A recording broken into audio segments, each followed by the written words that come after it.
Hello, welcome back to Math 155. Today we're going to be talking about solutions to linear systems of ordinary differential equations in 2D. In particular, we're going to be talking about how we can use eigenvalues and eigenvectors to understand the long-term behavior of these systems. As part of this, we're going to be talking about complex numbers. Now, you don't need to know about complex numbers in detail. Essentially, just know that they exist and they're extension to what you would normally work with, which are the real numbers. Essentially, a complex number can be written in this form here. Z is equal to A plus IB, where A and B are both real numbers. So it can be anything 2, pi, minus 4, a half, whatever you want them to be. And this I has the special property that I squared is equal to minus 1. Now, usually we can't take the square root of a negative number, but we define this I to be equal to the square root of minus 1. And therefore, I squared is equal to minus 1. And that allows us to write down these complex numbers. We'll see why they're a little important later on. Okay, so we talked last time about linear systems of differential equations, and we now want to write down some solutions to those systems of equations. And first, recall if we have a one-dimensional system that's linear, we can write this as dx dt is equal to a times by x, where a is just some constant. And this has solution x of t is equal to c times by the exponential of a times by t, where c is some constant that depends on the initial condition. Now, if we have a two-dimensional system, so we have this system here, we can write that as dx dt is equal to a times by x, where a is a matrix of the coefficients, and x, written here in bold, or we usually write it with an arrow over, is our state vector. So x is equal to x1, x2. So this looks very much like what we had over here to start with in the one-dimensional case. And so this tells us that maybe the solutions are going to be quite similar. Indeed, that turns out to be the case. We say that the specific solution to the equation from the previous slide, the matrix equation dx dt is equal to a times by x, is x of t is equal to e to the lambda t times by a vector with components u1 and u2. So this lambda turns out to be the eigenvalue of a that is associated with the eigenvector u with components u1 and u2. Recall that an eigenvalue and an eigenvector satisfy this equation here, where we have our matrix A times by the eigenvector is equal to lambda times by that eigenvector. This satisfies our original system. You can check this yourself. Dx dt is equal to A times by x. So this solution satisfies our original system. So we can do that just by computing it. But we also know that any 2 by 2 matrix has 2 eigenvalues and 2 eigenvectors. And so we can write down 2 solutions, 2 specific solutions like this, and we can add them together. So we have 2 specific solutions. We take some constant multiples of those and add them together. And then then we end up with another solution here. So we can see from this that if we take dx dt, that's going to be c1 times by du1 dt plus c2 times by du2 dt, which is just going to equal c1 times by lambda 1 u1 plus c2 lambda 2 u2, which is just c1 times by au1 plus c2 times by au2 using the eigenvalue and the eigenvector relationship. So we take the a out front, so you end up with a times by c1 u1 plus c2 u2, which was just a times by x, what we started with. Okay, so this is also a solution if u1 and u2 are solutions as well. Okay, so we can just add them together and we get another solution. Okay, so if we go through an example of this, suppose here we've got this system here. dx1 dt is equal to 2x1 minus 2x2, and dx2 dt is equal to 2x1 minus 3x2, well, we can write this down in matrix form with a matrix 2 minus 2, 2 minus 3. We want to write this down in this form, dx dt is equal to a times by x, where x is equal to x1, x2. You already know how to find eigenvalues and eigenvectors, so I won't go through that here. The eigenvalues of this turn out to be -2 and 1, and they have eigenvectors for lambda 1 equal to -2. We have u1 is equal to 1, 2, and lambda 2 equal to 1 gives us u2 is equal to 2, 1, or any constant multiple that's non-zero of u1 and u2. They're also true. So I've skipped those steps there for working them out, but that's just stuff that we have covered previously. Okay, so using what we know about our specific solution above, we can write down a specific solution. Let's call this v, just to use something different. V is going to equal some constant times by e to the lambda t. So lambda 1, in this case, is going to be -2 times by t, and then u1 is 1, 2. So if we take our dx1 dt, we can have -2 times by c1 e to the -2 t times by 1. Okay, so this is what happens if we expand by our first row. Well, let's just check that this matches what we'd get if we have our right-hand side here. So this is our left-hand side. Now we're going to do our right-hand side. So 2x1 minus 2x2 is going to be equal to 2 times by, what's x1? We've said x1 is c1 e to the -2t. And we have -2 times by x2. x2 is 2 times by c1 e to the -2t. This is just going to give us -2 times by c1 e to the -2t. So our right-hand side. Note that this here is equal to this. So our left-hand side is equal to our right-hand side. We can do a similar thing for dx2 dt, and we'll see that this is also a solution. So we can verify that these candidate solutions are indeed specific solutions for our system of equations. So these are our specific solutions. Now let's talk about general solutions. We're going to focus on a case where we have two real distinct eigenvalues. In other words, lambda 1 is not equal to lambda 2. Okay? So in this case, we have a system dx dt is equal to ax, where A is a 2 by 2 matrix. It has two real and distinct eigenvalues, lambda 1 and lambda 2, and corresponding eigenvectors u and v. This gives us a general solution, x of t is equal to some constant c1 times by e to the lambda 1t times by our first eigenvector u, plus some other constant c2 times by e to the lambda 2t times by our second eigenvector v. This is referred to as the general solution of this linear system, and the constants c1 and c2 depend on our initial condition. Okay, so let's go back to our phase planes that we've seen before and try to interpret this general solution in the context of these phase planes. So recall that we drew our null lines previously. So these lines on this diagram here are our null lines, where we have dx1 and dx2 dt are equal to 0 respectively. And that means that we're either moving vertically when dx1 dt is equal to 0, or horizontally when dx2 dt is equal to 0.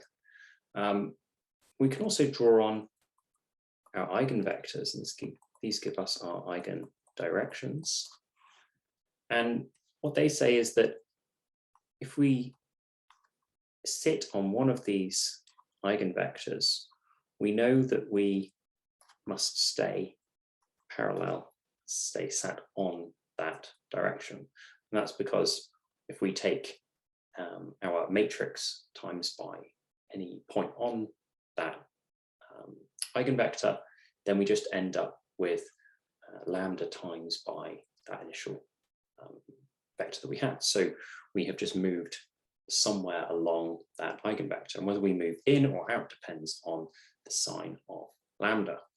So we see in this particular case here that our eigendirections tell us what's going to happen to this system. If we start, say, over here, we're going to move down here and then towards eventually this bottom left corner, when we're being pulled in the direction of that eigenvector. Likewise here, we start here, we get pulled eventually in the direction of this eigenvector. So this is a saddle, and we are being pulled ultimately in the direction of our dominant eigenvector in this system. So if we superimpose these two pictures, the null lines will be telling us when we are moving, say, vertically or horizontally. So on that null line, we're moving vertically or horizontally. Sorry, we're moving vertically. On this null line, we are moving horizontally. And we know that we're getting pulled in the direction of our null lines. And so we end up seeing that we follow trajectories like this. So all of the information is contained within those eigenvalues and eigenvectors, as well as the null lines. They tell us everything that we need to know about the long-term behavior of our system. So when we have two real eigenvalues, our solution takes this form here. This is the general solution. And we know that our long-term behavior is going to depend on these exponential terms here. So the c's are just constants and our v's are eigenvectors. But because we have a lambda 1t and a lambda 2t, the sign of our lambda 1 and lambda 2 will determine whether these components grow or whether they shrink. So if lambda is negative, then e to the lambda t is going to tend towards 0. And if lambda is positive, then e to the lambda t is going to tend towards infinity. So are we going to be pulled towards the origin, or are we going to be pulled away from it? We can see in this example here that one of these eigenvalues, this one here, corresponding to this eigenvector, is negative. We're being pulled towards the origin. In the other case, we're being pulled towards positive or negative infinity. Okay, so this tells us that our eigenvalues have different signs, and so in the long term, the one that is e to the lambda 1t here, say, if lambda 1 is negative, that one's going to tend towards 0, and ultimately our system is going to be well approximated just by this second term here. So if we have two real distinct eigenvalues, we can only end up in three possible scenarios. We can either have a case where both our eigenvalues are negative, in which case we have a stable node. So everything flows towards the origin in this linear system. If one of our eigenvalues is positive and one is negative, then we're going to have a saddle. So in one direction, we're being pulled towards the origin, and one direction, we're being pulled away. So in this case, we're moving towards the origin here, and then away from the origin here. And then if we have both of them being positive, then we have an unstable node. Okay, in this case, we are always moving away from our origin. So that's what happens if we have real eigenvalues. I mentioned at the start this notion of a complex number, which is an extension of the real numbers to allow for cases where we have negative square roots of a negative number. So where does this come from? You don't need to know too much about the details here, but essentially, if we recall that our eigenvalues of a 2x2 matrix A, our lambda satisfy the determinant of A minus lambda I being equal to 0. So that's our characteristic equation. So if we expand this out, we end up with A minus lambda times by D minus lambda minus BC must equal 0, or lambda squared minus A plus D times by lambda plus AD minus BC must be equal to 0.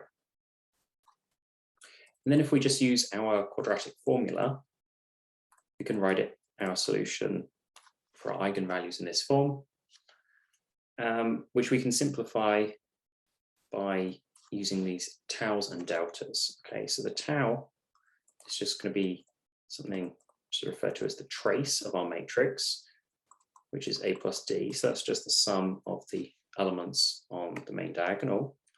And our delta here is our determinant, which, if you recall, is the product of the elements on the main diagonal minus the product of the elements on the off diagonal, AD minus BC.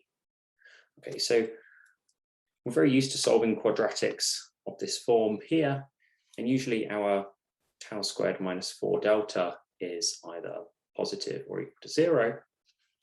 But what if the bit below the square root in our quadratic formula is negative? Well, now we end up with complex numbers as our solutions for our eigenvalues. So our eigenvalues are now some, let's call them x plus y plus or minus yi, and now some complex numbers. Okay, so what do we do in this case? Well, we say that if we have a linear system where our eigenvalues are complex, so we have lambda 1 is equal to a plus ib and lambda 2 is equal to a minus ib, where a and b are real numbers. Note here as well that we always end up with these coming in pairs. These are called complex conjugate pairs. So if you can't just have, say, one real eigenvalue and one complex eigenvalue, you'll either have two real eigenvalues, or you'll have, and possibly one of those might be repeated, or you'll have two complex eigenvalues. You can't get one real and one complex. So when we have complex eigenvalues, it turns out our general solution can be written in this slightly more complicated form here. The key thing, though, you don't need to worry about where this comes from for the purposes of this course. The key thing is that we have these trigonometric terms, cosine and sine here, which depend on time. That means that our solution is going to be oscillating. And we end up seeing that whether these oscillations grow or decay depends on this value a here. So because we've got an exponential times exponential of a times by t, if a is positive, then our oscillation is going to grow. If a is negative, they're going to shrink, and if a is 0, they're going to stay at the same amplitude. What it turns out is that we can also see this from our trace. If our trace is negative, then our origin is going to be stable. If our trace is positive, it's going to be unstable. And if the trace is 0, then our solution is just an ellipse. So they don't spiral in or spiral out. Okay, so as an example, this is an example of a stable spiral. So if we have this matrix here, minus 1, 1, minus 1, minus 1, and we have a linear system, dx dt is equal to ax. Well, let's work out our trace of a. It's going to be, call this tau. So it's just going to be the sum of the elements on the main diagonal. So minus 1, which is minus 2. Because this is less than 0, this is stable. And so we know that whatever happens, we're going to be tending towards 0. Our determinant, which called delta, is going to be minus 1 times by minus 1 minus minus 1 times by 1, which is going to equal 2. And then if we work out our tau squared minus 4 delta, this is going to be minus 2 squared minus 4 times by 2, which is going to equal minus 4, which is negative. So we know that we've got complex eigenvalues. And we know that we are going to have a spiral in, or a stable spiral. So this spiral is stable. But we don't know the direction at this point. We could be spiraling in like this, or we could be spiraling in this. We could be going clockwise or counterclockwise. We can work out the direction which we're spiraling in by looking at what's going on our axes. So we just focus on our axis when x1 is equal to 0, so the vertical axis here. If we let x1 equal 0, then we end up with dx dt going to equal a times by 0 x2, which is just going to be equal to x2 minus x2, that should be. So this is just substituting in x is equal to 0, x1 is equal to 0, and then multiplying a times by 0 x2. So this means that in the x1 direction, the direction of change is equal to the sine of x2, and in the x2 direction, the direction of change is equal to minus times the sine of x2. So that means up here, we're going to be moving down and to the right, and down here, we're going to be moving up and to the left. And since we know that we're spiraling in, we know that all of our trajectories are therefore going to be spiraling in this direction, like that, when they spiral in towards the origin. So everything we need to know about the behavior of this system, we can work out based on our trace and our determinant. Okay, so this diagram here tells us all the possible behaviors of our linear system, and hence the stability of our origin of the system. So if we focus first of all on this tau squared is equal to 4 delta, this is the curve that tells us whether our eigenvalues are going to be complex. So up here we have complex eigenvalues, above this red line, red curve, and below it we have real eigenvalues.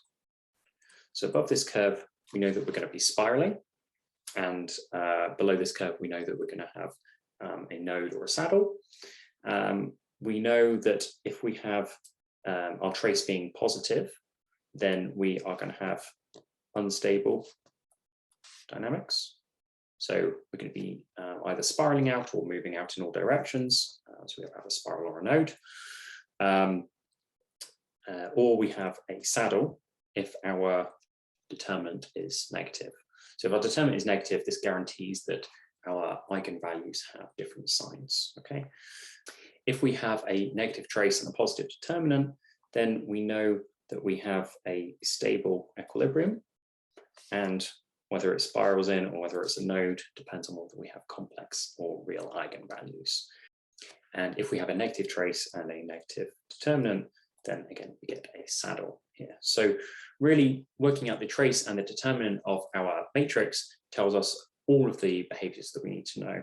The one thing that I haven't mentioned here is this possibility of a center, and that's the case where we have our trace equal to 0. And here you're on the boundary between spiraling and spiraling out, and you just stay spiraling on some ellipse. Okay, that's it for today. I will see you at the problem class. Thanks.